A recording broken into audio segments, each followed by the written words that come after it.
So hearing announcements have just ended, let's not delay anymore. Let's play Scrabble. Mack Meller and Joe Edley commencing. So I think when Mac first came up with the scene, he was playing a lot of like practice games against Joe, and Joe was sort of one of his mentors as he got better. I could be wrong, So we have but another I think that's what I was told. student versus teacher part 2. Earlier this morning, we see the student Moise and the teacher Wasim in a back and forwards game. Now we're seeing Mac and Joe. In this case, nothing against Joe, but the student has surpassed the teacher. Mac playing some of the best Scrabble we've ever seen anybody play right now. This is a title that has eluded Mac for very long. Despite his young age, he's been one of the best players in North America for a decade already. He's the youngest player ever to break 2,000, has never won this title. Is 2024 the year Matt can shake it off, appear in these finals, maybe win the whole shebang? We will see, but he's off to the best start he could have asked for. Yeah, and Joe has won a few of these titles. He's been around the scene for decades, featured, of course, in Word Freak, the famous book by Stefan Fatsis. So, two legends of the game. And I think we're just about to begin. And we saw the players clapping, and here's the handshake. And Mac will be the one drawing first. The announcements going on were announcing the top school Scrabble and youth Scrabble players across North America. So Max certainly wants to clap for those people, as he used to be one of them himself. Mac broke 2,000 at what age? I know chat knows the answer to this, but it's the smallest age that makes like comprehensible sense. He's been an expert forever. There's a question on how they decide who draws first. That's predetermined, and the system figures out so that there's an equal number of firsts and seconds for each player, as much as can be possible. We try to keep things fair and equitable. We're not going to draw every single game to see who goes first. Let the computer now keep track of it. Players used to keep track of that stuff themselves. They would just circle on their own scorecard if they went first and second on the honors system. Now, if you're cheating in a Scrabble tournament, we need to have a conversation about priorities in life. But I do like that the computer can automate that now, so we don't have to worry about it. AEERRYZ, the opening rack for Mac. After a little bit of pause, he comes to the play that looks the most straightforward. Yez, Y-E-Z, seems like a correct and straightforward decision for Mac. And we hop over to Joe. ACG MNRR on his opening rack is not what he was looking for on the first turn. Anything jumping out to you right away, Jared? Yeah, I think you want to use the Z, go to the right of it with the A, and then work your way down. So he has Mark set up. That would look really good. You could also play something like Rang. I guess you could also put the M to the left of Y. You might even want to save the M for that reason, but I think Mark looks like the right play, especially if he's able to draw an I to connect his N and his G going forward.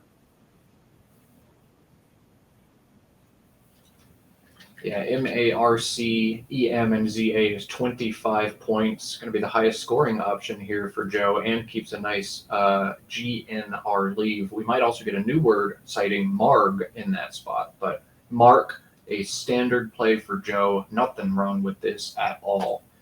25 to 30 the score, as Mac has found vowels. Into AERR, he picks up IIO. Not what you're looking for to start a game. No, not what you're looking for at any point in the game, I would say. But we've been hyping up Mac, and now he's going to have to prove that he knows how to navigate a really difficult rack here. This is a tough turn for sure, and one that Mac has a lot to think about. It looks like at first glance, OYEZ plays are going to be something Mac wants to do here, cashing in that O to front hook the play he made last turn. OI and Oyez keeps a good bingo prone AEIRR leave. Doesn't open many lines, especially not lines that work with your leave. And the board is kind of tight after that, but that's also one of the strengths of this play is the board is very tight after OI. Joe doesn't have many ways to score except playing from or through the C and Mark. So OI, it's a weird fishy play, see players tend to be fish averse, but it makes sense. This also makes a lot of sense for Mac. Don't get caught up trying to fish and let the tile bag and whether I hit my fishes determine the winner of this game. Play out of these tiles, get into that bag, and try to win this game on skill. Coria for 14. The long play here is Mac's preference. He pulls ahead 44 to 25. Joe, GNOOQR blank on his rack. Yeah, he's going to have to decide. He could consider even burning the blank here, something like Quango or Coin. Both plays would put the Q on a double square and then double the entire word.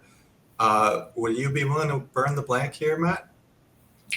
This is a crazy turn. Quango for 50 through the A keeps OR just QI for 11. Bingo's a really high amount of the time next turn. And GOON and Oyez scores well but keeps that horrific Q. This is a really challenging turn. The engine has each of these options for Joe within about 5 points of one another. And in that range, we start talking more about style and preference. But against Mack Meller, I'd like to cash a blank for a bingo if I can. This is a really hard turn. I don't know the right course of action here for Joe, but I'm curious to see how he chooses to navigate this one. I think I would be burning the blank here. It's hard, but I think you sort of have to take the chance here. And if you're going to do it, I think you're going to do Quango just to get rid of the G. And you're playing off 5 tiles, so maybe you draw that key S you'll need after hanging the O just 1 square above the triple lane. Wow, what an interesting turn. As the engine continues blasting through its Monte Carlo simulation, we're 15,000 iterations now. Quango has risen to the top, about 4 points ahead of any other option on this turn. 50 points is way more than anything else. We're going to see a slightly different version of this play, though. QUOIN coming down for Joe. Maybe just missing Quango. I don't think holding the G helps him here. But a coin burning the blank just 46 from Joe. Yeah, I think he could have been scared of the S hook, but either way, it comes down, and Mac is going to be thrilled to see that with his terrible rack, just 1 consonant, the R, and 6 vowels, including 3 I's. He's able to score 39 points. Look at him. He just looks relieved. Yeah, that's almost an immediate exchange rack. And then, 39? Okay. Well, we take the gifts that Scrabble gives us. Mac's got to be smiling after that one. And Joe shaking his head after a very tough turn.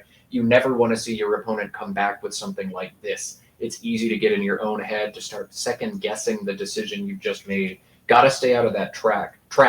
Joe, one of the big things about his game is staying positive, staying focused, meditation. He's got to shake that one off and try to keep his mind on the 7 tiles in front of him in this position. DGNOORV, the rack now for Joe. Vogue, Emo, and Zag is a nice option, as is Vogue on top if he wants to take control of the board. A 2-point sacrifice to play it here, but he's able to hop on the Oyez spot before giving it up to Mac. Vogue for 23, Joe's play here. Do you like this, Jared? I think because he's holding another O, I might have played it in the other spot, especially because it scores 2 more points. But I think it's maybe a small difference, so I'm sort of happy with the play either way. Yeah, it's definitely an interesting decision. But Vogue on top, Joe doing a little bit of board control. He leads by 11, 94 to 83. But the S that Mac has picked up unlocks plays here. Scoria, the front hook to the 5-letter Coria, and a skier in this position. Mac's standout number 1 play, 50 points. Devastating. Looks like, what a swing for Mac. AEIIIRU. You're telling me he's going to score 89 points across 2 turns with that combination? Big swing in this game. Yeah, very fortunate for him. If Quango had come down instead of Coin, this game would have gone very differently. And those plays, if you simulate them, might have come up pretty close. But Quango did go to the top of our sim, and those slight inaccuracies can end up spiraling to be a really big downfall. Yeah, spiraling is exactly the right word for it. And in Scrabble, sometimes making a minor blunder actually works out in your favor. Sometimes it doesn't really have any consequence in the grand scheme, and sometimes it spirals out of your control. You can never know the next combinations. You just try to maximize points every time you can. But a tiny, tiny mistake from Joe, so it seems, leading to a big swing of events here. And Joe playing his own name for 26. This is about the only option out of a weird rack for him. He trails now 120 to 133. Mack EEEECIW. Drawing some really fun racks for us on stream and summarizing his thoughts nicely with the 5 tiles on the other side of his rack. I just want to know how he's in the lead with all these vowels he's been drawing, but you know what? He's ahead by 11. It's his turn. And now his big goal should be, now that Joe has played Joe on stream, Mack also has a name that is valid. So can we see Joe play Joe, and maybe later we can see Mack play Mack or Meller? Mack would be a bad play for Mack to make given the K's on the board and he'd scored just 12 points, but that's the content we're looking for here on the Scrabble stream. Can we get the double name combination? Stay tuned. We'll find out. For Mack, he wants to eject as many of these E's as he can from his rack. The 6-letter Scoria takes an E behind it. Scorii, EEEW, and Scorii is 23 points. Do you play that here, Jared? Or you exchange? A we. So the same spot, but coming down from the A in Quay, or however you pronounce that one, just because if you start putting the E's down, you're opening up a big scoring spot for Joe to hit. So I think I would play AWEE. AWEE, a play that deserves merit as well. This play is 23. A we is 18. This play has a nicer lead, gets rid of one more E, but does give back a lot more to Joe. Mack calculating all of this, going with what his gut says is the better option here, EEEW. Simulation agrees. 7 points ahead of the more defensive we is this play, according to the engine. And we're back over to Joe, DDLNORS on his rack, down by 36, but he can score quite well. Joe has dildos for 30 points through the I and skiers if he wants to cash in the S now. If he wants to hold on to it, there are a number of plays on the right side of EEEW, like DOL, that he can make as well. Jared, what do you think? Burn the S for 30 or hold on to it here? Take the point, get back right into pretty much a tie game. I would definitely be taking the points here.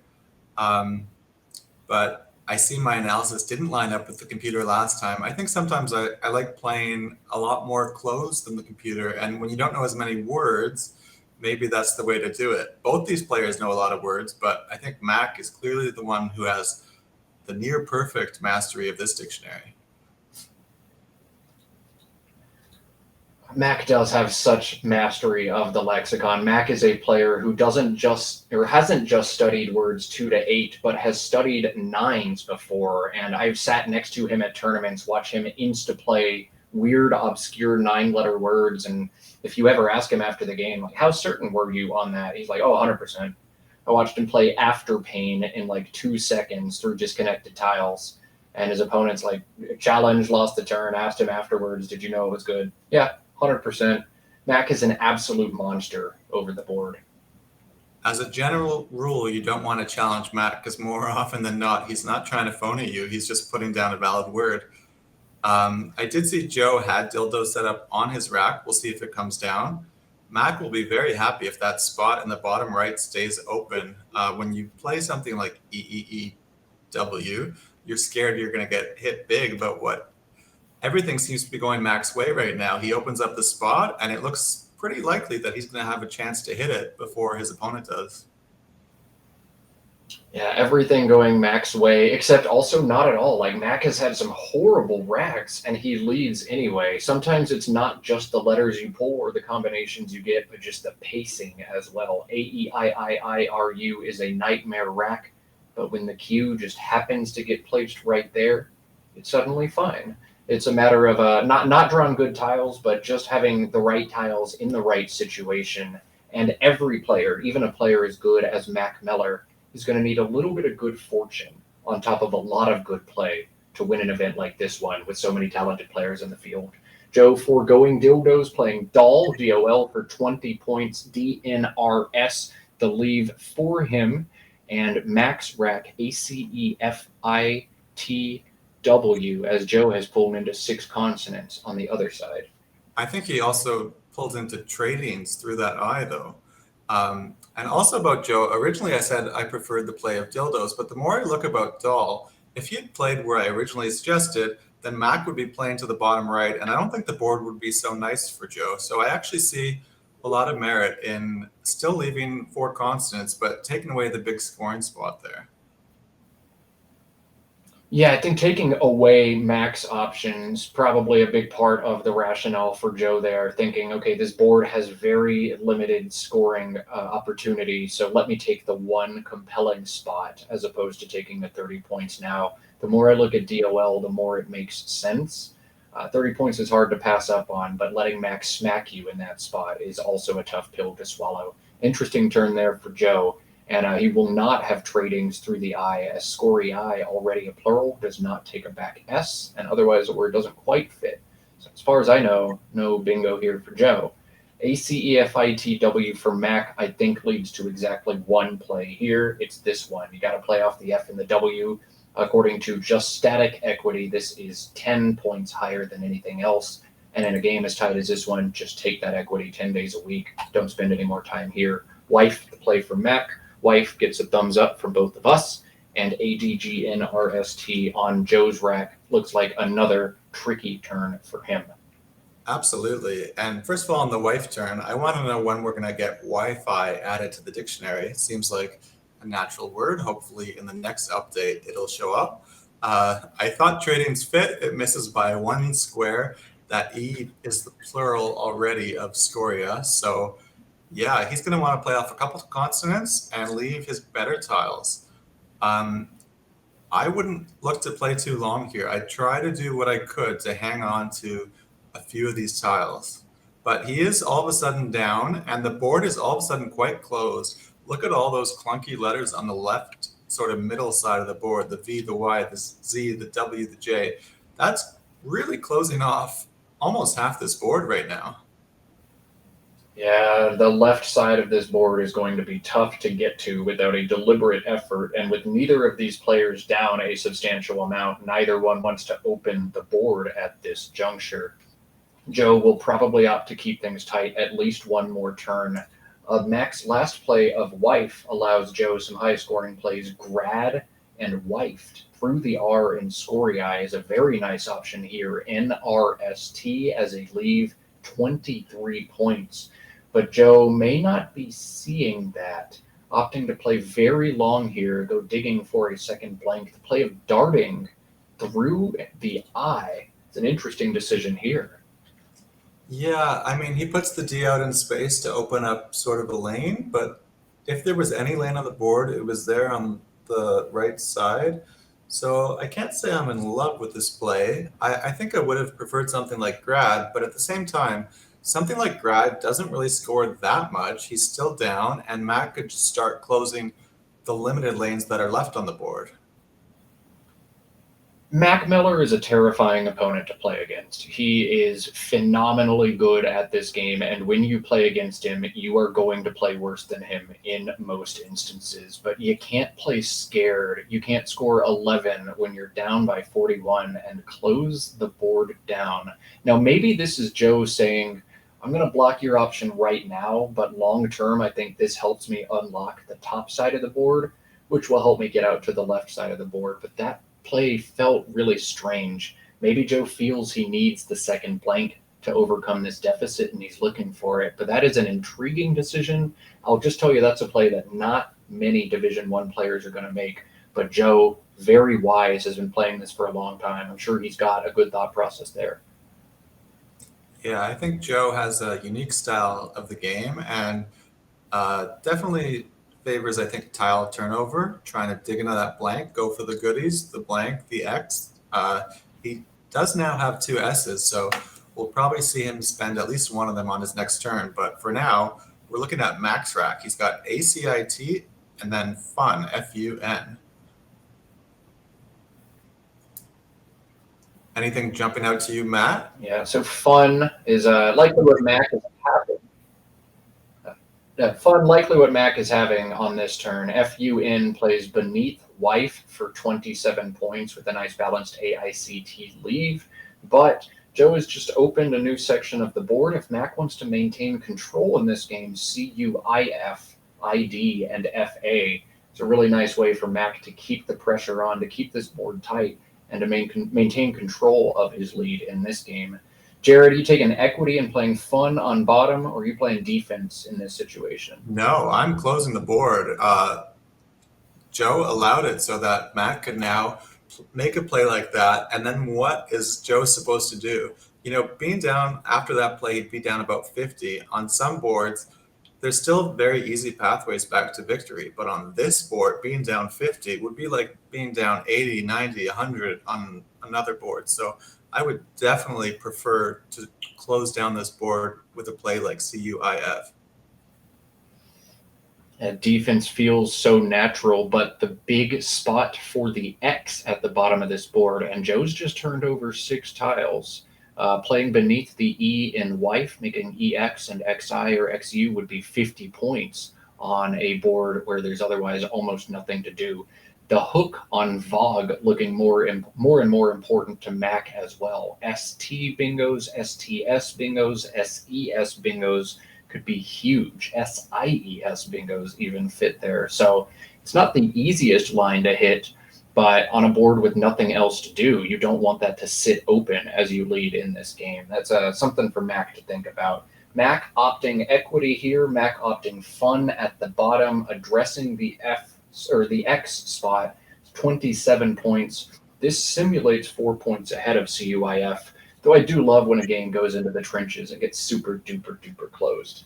I think this is a fine decision for Mac. And Joe down 61 points now, more consonants, ALNRRST. Another difficult decision for Joe Edley here.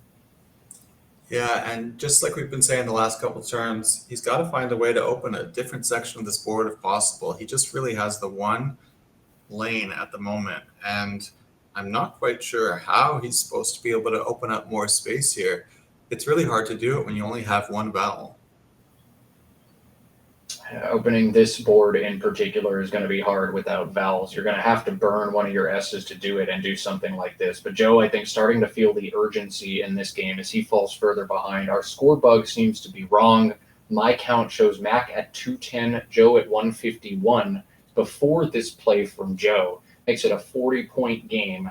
Larns from Joe gives him 170 to Mac's 210. And Mac ACITTT and a Y on his rack. The board is open again, but Mac has plays that can block this quickly. Catty, CATTY, through the A, and Larns looks to be a way to slam this board back shut and defend that lead. Catty does take a front S, though. Would you still pull the trigger there, or would you look for a different option to close this board, Jared? Yeah, I was going to suggest Caddy, and then I was going to make the same point about the front S hook, so thank you for stealing all my thunder. So instead, I will steal the idea from the chat, who on the previous turn mentioned, instead of Larns, Joe could have played Stanza, extending the ZA to the left, and that would have opened the second lane that he really needed, because now it allows Mac to just make one play and kill pretty much everything, barring that front S hook. All right, so not Caddy from Mac, probably trying to avoid easy board opening plays if Joe has an S, and unblockable Scatty plays. A Yitrick instead, YTTRIC, the option from Mac. Still closes this board pretty well and scores as well. 234, 170, Mac's advantage. And Mac has to feel like if I can keep scoring points and keep closing off lines and building this lead bigger and bigger, I'm going to win this game. Urgency time here for Joe Edley, who's still not finding vowels. 6 consonants yet again for Joe. It's getting urgent. Yeah. Once again, I'm looking for plays that can go towards the left. An O would help him to go beneath the J in Joe, but he doesn't have it. Um, he does have the B to go above Yittrick, but he can't go very far to the left, just something like Deb, and that's not going to get it done.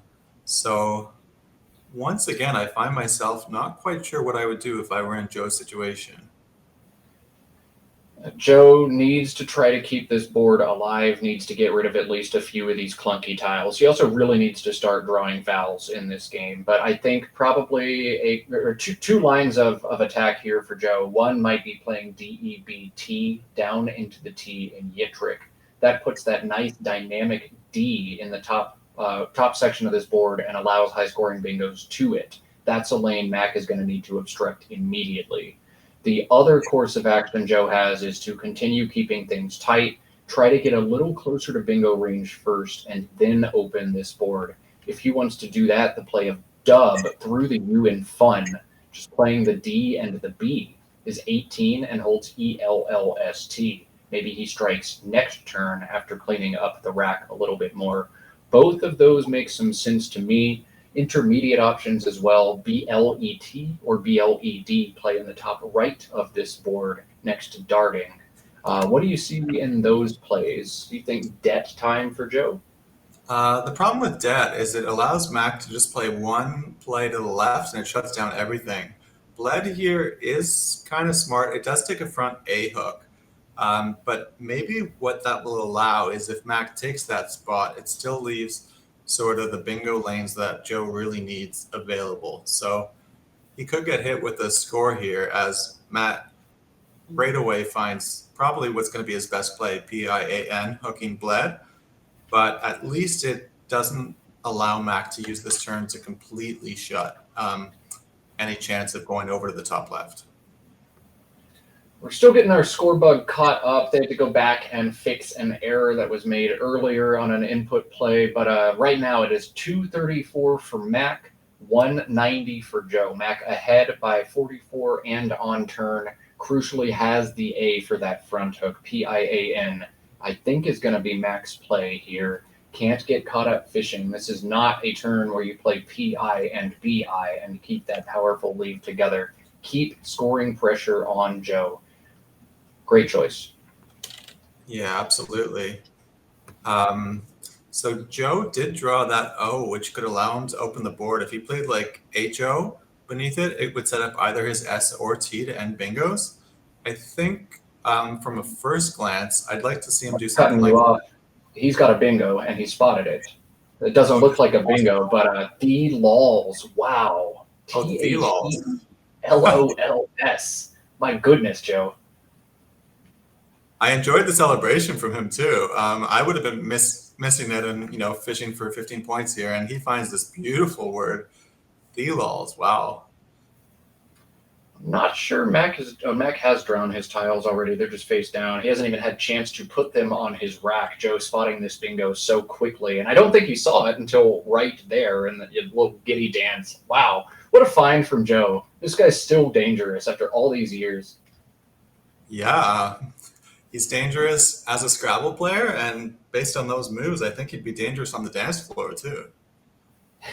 I love that. Let's get a dance off between these two in a super sudden death.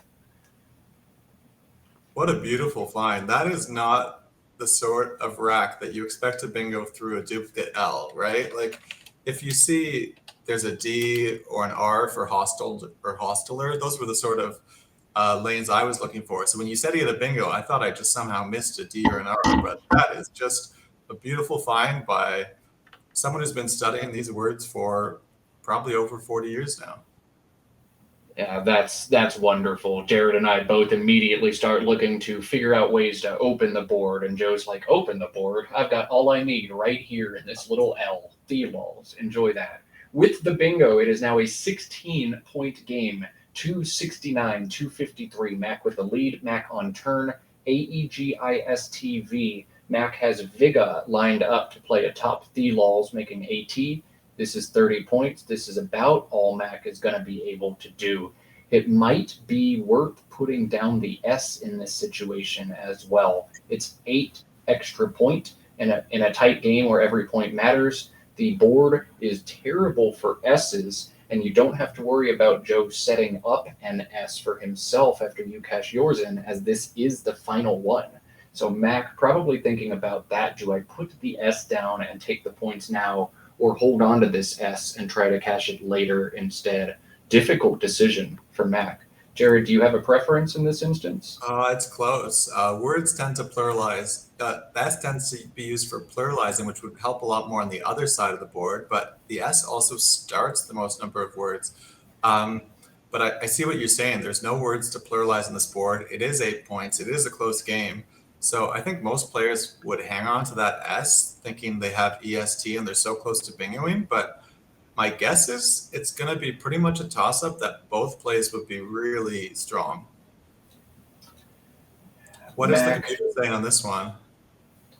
Mac wants him to play Viga, and Viga is a little bit ahead of VAGI, I think, because of the back S hook that Mac is now setting up for himself. So, of all the options, take the extra second and make sure you've optimized this turn. Mac doing a great job of that. The engine popping this one on top of a bunch of comparable options as well. Precise play as we've come to expect from Mack Meller on display once again.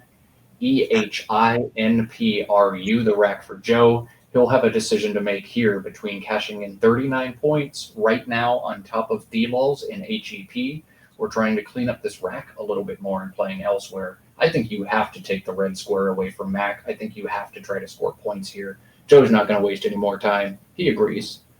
Yeah, you have to. And there are E's and A's out unseen to him, as well as a blank, so the rack could get cleaned up. But looking at Mac's rack, Joe is in trouble. That is a beautiful draw by Mac.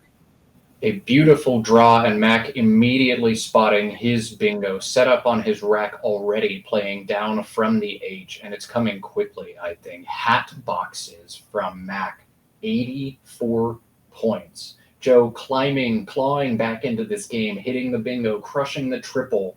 But this is going to be, I think, the dagger in this game, especially as Joe pulls into an unwieldy rack with two I's and a U. Hat boxes for 84. Hats off to Mac, as I think he's going to take this one. I don't see any way he could lose after this one comes down. There will be just 3 in the bag after that, and there's really not going to be anything Joe can do to catch up. Mac is already ahead by 46 if our score widget is right. The bingo is going to add about another 80 or so, and there just isn't any line on the board that would allow such a big play to allow him to get back in this game, as Mac stares in disbelief. Jumping in, this is actually a much harder decision. We have not updated after HEP yet. This is a 7-point game with 7 tiles in the bag. Hat boxes empties the bag, and Hat boxes loses to any out bingo Joe might have on his rack. So Mac is not sailing to a victory. Now that we're updated and you see the situation, Mac exasperated, made a big face, exhaled. Hat boxes loses to any out bingo, and now Mac's got to decide with blank SX on my rack. Do I pull the trigger on this? I'm probably 90% to win, but anytime Joe bingo's back, I lose. Is it better to just play OX and Zax and Emo for 33 right now, take a 40-point lead, keep every good tile left in the game on my rack, and coast to victory that way? I think it's actually correct for Mac to pass on this bingo because there are exactly 7 tiles in the bag. Yeah, he has to pass up on this bingo. He loses to a counter bingo. We know Joe knows the words. We know if he has a bingo, he'll hit it back. That pool unseen to Mac, there's definitely a lot of bingos that could be in there. Those are a lot of low point bingo tiles. So Mac has to know if he plays OX, he goes up by a nice lead. He's holding the best tiles in the bag. SEAT blank is as good as it gets. Pretty much any 2-tile draw is going to have him sitting nicely. There is no way he can bingo here now that we know that it would empty the bag. This goes from hat boxes and game over to whoa, dilemma once again. I love Scrabble, the endless complexity. So many players insta-play hat boxes here. It's wrong, I think. Joe bingos with a random rack 11% of the time. according to our Monte Carlo simulation, with this unseen pool. And Joe's rack is not random in this situation. You always assume at the end of a game your opponent has better tiles than a random rack because they've had time to groom it. Mack passing the bingo, taking the extra time here, but Mack is probably 99% to win after this, 89% to win after hat boxes, as any out bingo from Joe defeats him. Heads up thinking from Mack. Wonderful job. And that's why you saw Mac reaching into the bag, counting how many tiles were left. He was reaching in. He figured out there was exactly 7 left. So if he were to bingo, he would be pulling all those 7 tiles out of the bag onto his rack, leaving none in the bag. So if Joe went out, not only would Joe get the points of his own bingo, but he would also get double the points of all 7 tiles Mac were to draw from the bag. So if players aren't familiar with how Scrabble works in that sense, hopefully that helped sort of explain why you see players constantly reaching in the bag. Yeah, knowing the number of unseen tiles always so important, especially late in a game like this. And Joe perhaps feels like he's sunk. He's going to go play Indium here. He's going to empty the bag. And I think Joe just hoping to reach in and pick S blank and hit a miracle. Mac now telling him, I had hat boxes last turn and I passed it up. One heck of a postmortem. Christian, Andrew, be ready with overhead mic at the end of this one as Mac's about to bingo out. I mean, Joe's play makes a lot of sense too. He plays 5 tiles, not wanting to give Mac another shot at the bag, hoping that, if the blank's in there, he wants to play all of his tiles. Also, he scored well, tripling the M, doubling the play, trying to stay in range. He's only down 10, so that play made a lot of sense. But as Mac, just so kind, so, oh shucks, look at me, while he's making, brilliant plays on literally every turn. And now he has his choice of bingos, which will lead to a spread of about 100 points when all is said and done. This is the worst play Mac has made all game. His out bingo for 75 leaves 3 points on the board. But let's cut to overhead mic and hear from these gentlemen after a nutso game. Yeah, well, it turned into an interesting game, except I knew that blank. Yeah, I was. I got it after Vega. I kept EST. Yeah, it's really hard. This is my toughest play. Oh, I had EIIR with this. I was so ready to exchange. Yeah, well, just what else did you have? I could have played Goon. Okay. Keeping Q blank R. I think that was something like that. Q blank R. Quango? I didn't want to play Quango. I didn't want to open up an That wasn't my concern as much. It was more the S hook, the Q. I thought you might have an S when you played that. Yeah. Huh.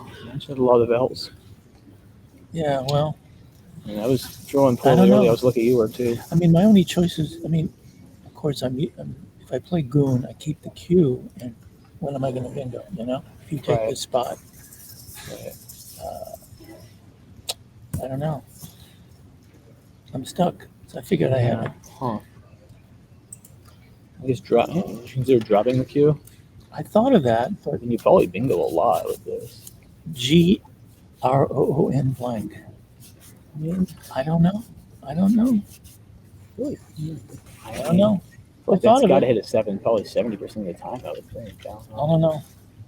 I thought about it. I seriously thought about it. I'm not saying this is wrong. Just interesting. But see, I'm getting 46, and what do I expect to get next turn? 20, 30 points. Right. If I drop 11, it's not really necessarily that big a deal. But if I don't get it, Or then you were stuck fishing again. I get it. Yeah. This at least gives me the lead. Right. Well, not the lead, but you were up like 20 a tempo about. Yeah, it's interesting. Yeah. Not sure that's what I would have done, but I'm not saying it's wrong. Well, I just don't know. Yeah. It looked like the best thing at the time. You didn't have to have this. No, I definitely didn't. Yeah. Yeah. And then that was good timing. Did you have the X? Or No, you had the X, no, obviously, no. yeah. But I was going to play. What was I going to play?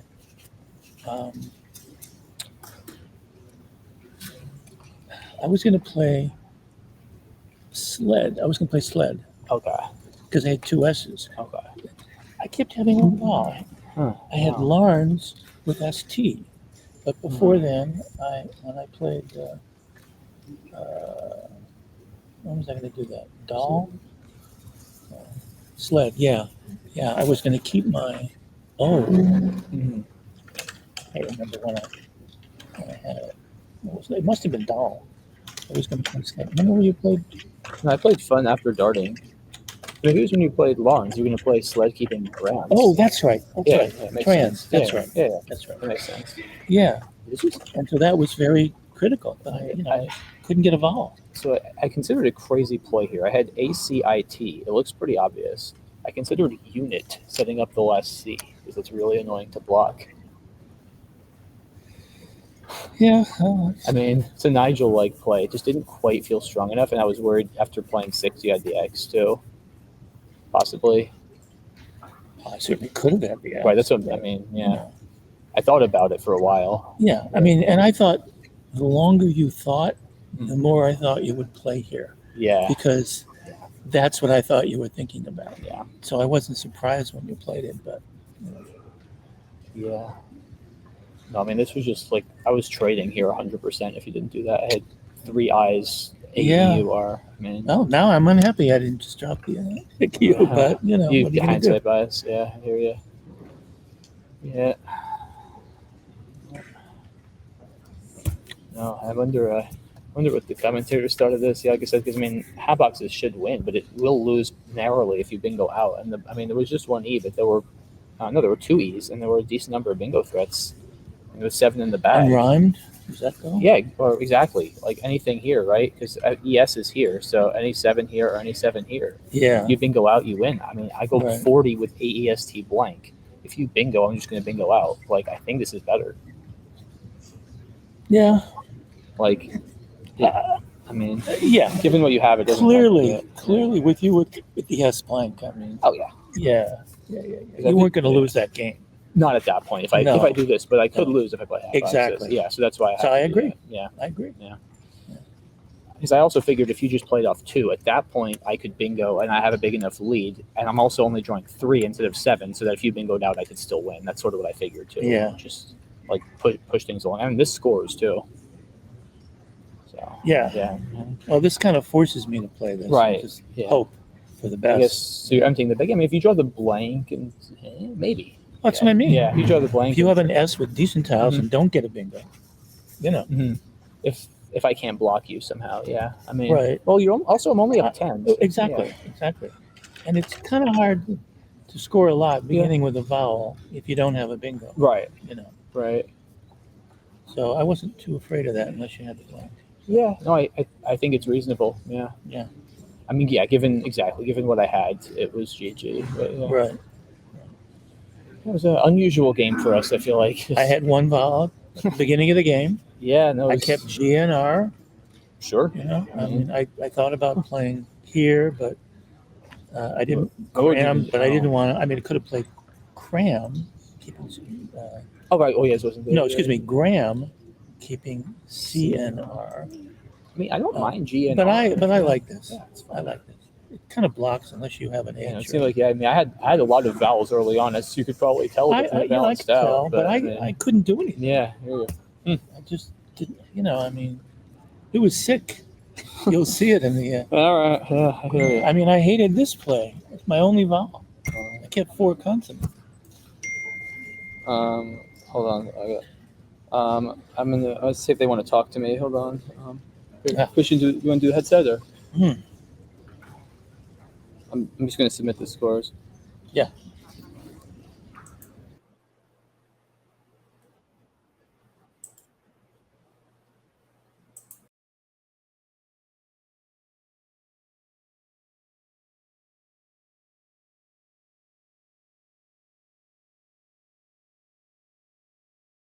were submitted. We got most of the thoughts here from the players, but Mac asking, you want me to put on headset? I always want Mack Meller to put on the headset. Man, just infinite insight and wisdom on a wild game.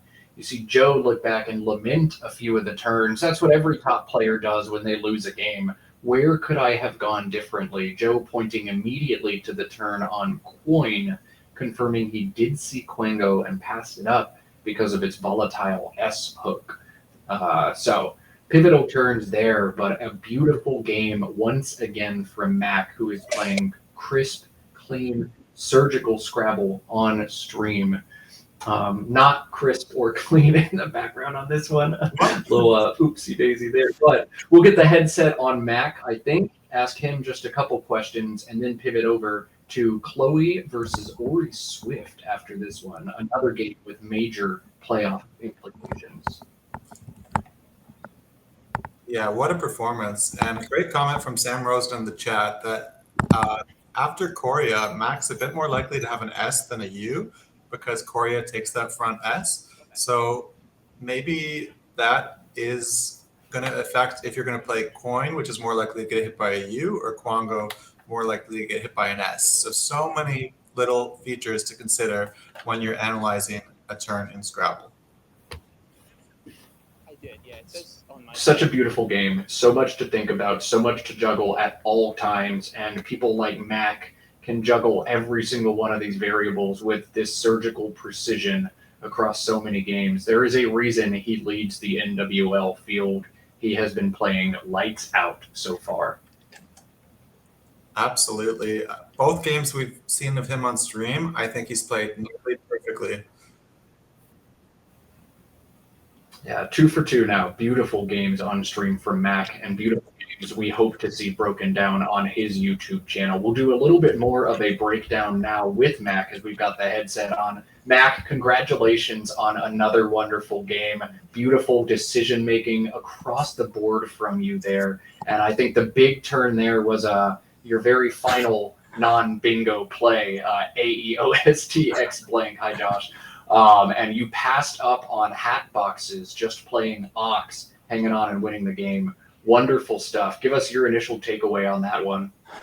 Yeah, I guess I'll start with that turn. So as you could see, I was double checking and triple checking how many were in the bag because the number in the bag was 7, and that was a really key number. If there were 8 or more in the bag, I could have safely played hat boxes, knowing that I wasn't emptying the bag, and that if Joe were to bingo out, then I would still have another turn and be able to hold on in the end game. The issue with hat boxes was with precisely 7 in the bag, I would be emptying it, and yes, I would be going up over 90, but the unseen tile pool was not super strong, but there were still 2 E's and some good bingo tiles, and I was giving Joe a very easy line to hit for 7s down, I believe that would be the D column next to the ES and hat boxes, and I calculated that if he bingoed there in almost all cases, he was going to win by a couple of points. So that was concerning, and then I was like, okay, what if I just play Ox? I take a 40-point lead. I'm keeping AEST blank. It's hard not to draw bingo into that pool with AEST blank. So I figured if Joe bingos, yes, he takes a lead, but I'll just bingo out at that point. If he doesn't bingo, if he just, I was a little surprised he emptied the bag. It made total sense. We talked about it after the game, given what he had. But if he had just played 2, I figured at that point I could bingo, and then I'd have built up more of a lead from Ox, and I could withstand an out bingo from Joe. Also, I'd only have like 2 or 3 on my rack instead of 7 at that point. So Joe would be getting less from the additional tiles on my rack. So that was sort of the thought process there. And it turns out he wouldn't have had a bingo after hat boxes, but he was close to unrhymed. So it could have made the difference. So glad and how it had been flashy. So glad I resisted the urge to play it. Yeah, super cool game. Many complex positions. We hope to see a lot more of it and a bunch of your games from this tournament broken down on your YouTube channel. Tell us just a little bit more about the history between you and Joe Edley as a mentor and sparring partner. Absolutely, yeah. So I've known Joe for, about 14 years now, pretty much since I was 10, right around when I started playing tournament Scrabble. I grew up in the New York City suburbs, not too far from where Joe used to live in Long Island. And when I was, I think I was 10, my parents had heard of Joe through Cornelia Guest, who ran the Scrabble club where I started out at. And Joe at first gave me a couple lessons and was sort of a mentor. And as I rose through the ranks pretty quickly. By the time I was around 12 or 13, I was already, right about 18, 1900. It became more, he would come over for multi-day sessions when you play like 20 or 30 games. And, as I got better, at first, Joe is definitely winning the majority of them. Of course, no surprise. Joe is, his track record speaks for himself. 3-time national champion, absolute legend of the game. So no shocker that he was beating me pretty consistently at first. But, as I got better, it was more and more equal. And yeah, we've had many great games now. I've probably played Joe 30 times in tournaments and 300 times casually, I would guess, at this point. So yeah, he and I are great friends. We go back a long way, and we have tons of respect for each other. So it's awesome. The respect should be mutual and both ways. Both of you so stellar at this game. Joe has blazed a lot of history, written his name all over the history books, and yours a name we expect to see written as with your track record, your experience, and just the sky the limit up ahead. Mac, congratulations on another win. Congrats on your performance so far in this tournament. But you've got 2 more games to play, so we'll set you free. You go stretch your legs. Thanks for your time, and good luck in the rest of them. Thanks, Matt. I appreciate it. I think I'm back here against Ian next game, so hopefully another good one. Yeah, we'll get good ones for sure. Take care, Mac. And for those of you viewing at home, I believe the matchup was already picked as Ori and Chloe. So Mac's going to step off to board 2 for just a minute. Despite defending this turf, we're going to pivot matchups to Ori and Chloe unless something weird happens.